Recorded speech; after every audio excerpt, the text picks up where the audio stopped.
why a light bar works with EMDR therapy. What we're doing with the REM Doctor is we're replacing any element of a light bar or, using your fingers or arms or whatever else that might cause RSI with a computer screen. And there's a number of ways that we can do this. At the moment in my office, I'm actually sharing it where I've got a wireless keyboard or a Bluetooth keyboard. And so I'm just having the computer screen sitting in front of my client, and I'm actually using the keyboard from across the room. So I can use the mouse and the keyboard from across the room. I can still see what I'm doing. There are also a range of keyboard shortcuts. So it's not like I have to do what I'm doing now, which is going over here and getting it to start, stop. As you can see, this is just starting at level 1, but I can actually also manage that by my spacebar, which is what I've just done. So first thing I just want to show you, we have a range of colors. So we have green, we have blue, and every time I change color, it's going to start the movement again, just so you're aware. We have red, orange, yellow, and violet, and my favorite, pink. So what's good about this, you'll see at the top, so everything that we do with the REM Doctor software can be done both from the menu at the top of the screen up on the top left here, but also can be done by the keyboard. So you'll see here that these 1, 2, 3, 4, essentially that's just a keyboard thing. So I'm going to hit 1 on my keyboard and it's going to come at the 1 rate. I can go up to 9, that's actually 9. Then I can hit turbo, and you can see that as I go, I've got a range of different speeds in between. I've now made that speed 5, and that's on turbo. And then I even have one called extreme, which means we have up to 30 different speeds that we can use when we're actually using the software. So that's the first thing. It's about the rate of motion. So we've got 1 to 10 essentially, or 1 to 0. Then we've got turbo on, off, and extreme on, off. Just so you're aware, you can't get to extreme without first going to turbo first. All right. So if I'll just show you what I mean by that. So I'm going to turn this on and I'm going to turn turbo and extreme off. So it's now down to normal. If I go and try and put extreme on, it's not going to work until I've first gone through turbo. So once I've gone turbo, then I can go to extreme. And exactly the same way on the keyboard, if I hit E now, I'm actually turning the extreme off, and then I hit T again, I'm turning turbo off. All right, so just keep that in mind. In terms of color, as I said, I've already shown you the different colors. Oh, and the one that I forgot to show you, which is a newbie, is white. All right, so color is there. Color type, so we can make it solid or gradient. So now we have a solid white ball. If I hit S, I'm going to get a gradient white ball, and S again, I get back to a solid. Okay, so S again, and then I'm going to go back to my favorite, right? So next thing is the trajectory. Now, instead of a traditional light bar can only take you side to side on a screen, right? But in the old days when we used to use our arm, we could do a whole range of different movements. So in this case, we have vertical movements. We can also use diagonal. Now, one of the things that's important about this diagonal is that we can make it go the other direction. So I've just switched that using the keyboard. Now, that looks a bit jumpy. I think that's my internet a bit. And then there's also infinity. Now, some of these movements, so when I hit I, I'm getting infinity. So some of these movements, when we do them, they're actually, they're quite different speeds of them. So when we use infinity and some of the diagonals, they're going to work at a faster speed than they would if it was just a straight horizontal or vertical. So it's just one of those things I just want you to be aware of. When you go to a diagonal or you go to infinity in particular, I find I very rarely use infinity above the first, 10 sizes on the keyboard, because because of the nature of it, the speed of it, it just gets a little bit too fast. Now, one of those things that I was asked for at the last conference was about adjusting the size. So now you can adjust the size. So the first size is going to be quite small, as you can see. Then we're going to adjust the size by sort of going up. That's 2, 3, actually just let me switch back to horizontal to make my life a little bit easier for a minute. Circle size. So I'm doing this off the keyboard, okay? So the fourth size, we go up 5, 6, 7, 8, getting quite big now, 9. It's great when you don't need your glasses, right? And 10.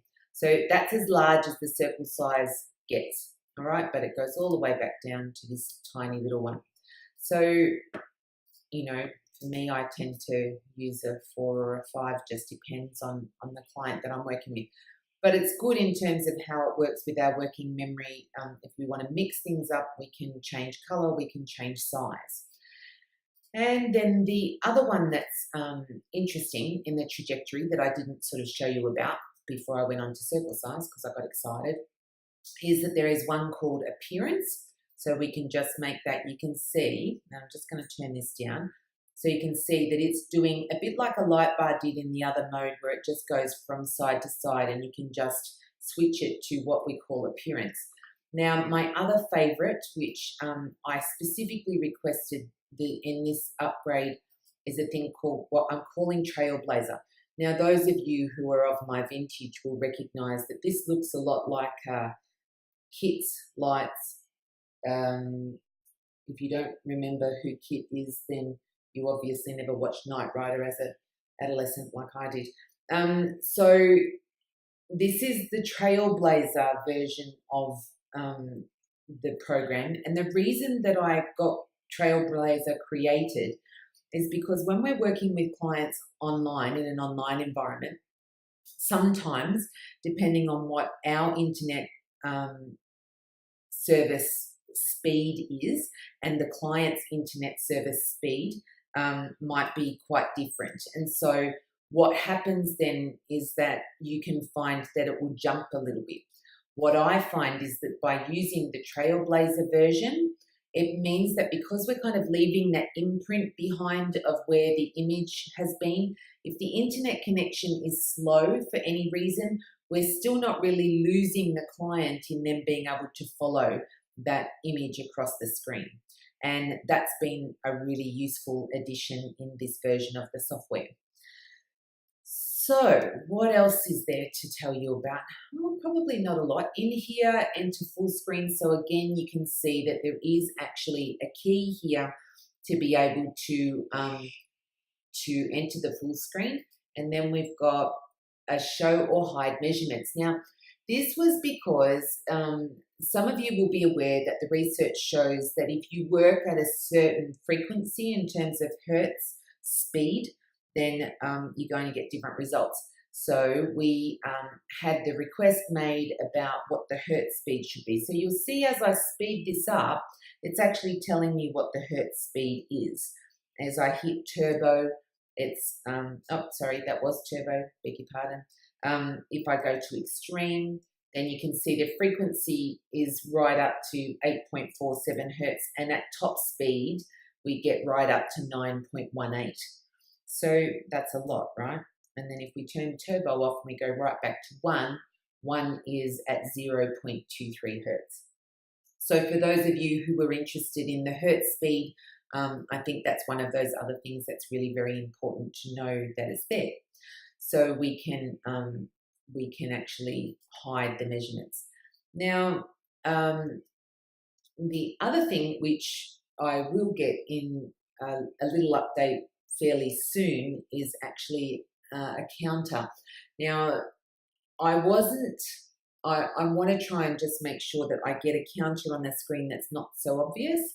Along with the hertz speed, I think the hertz speed is one of those things that's just useful for you as a therapist to work out what's the right hertz speed, or knowing what speed you're actually making things run at, until you become more familiar with the software, and then you know just what it is that you use, right?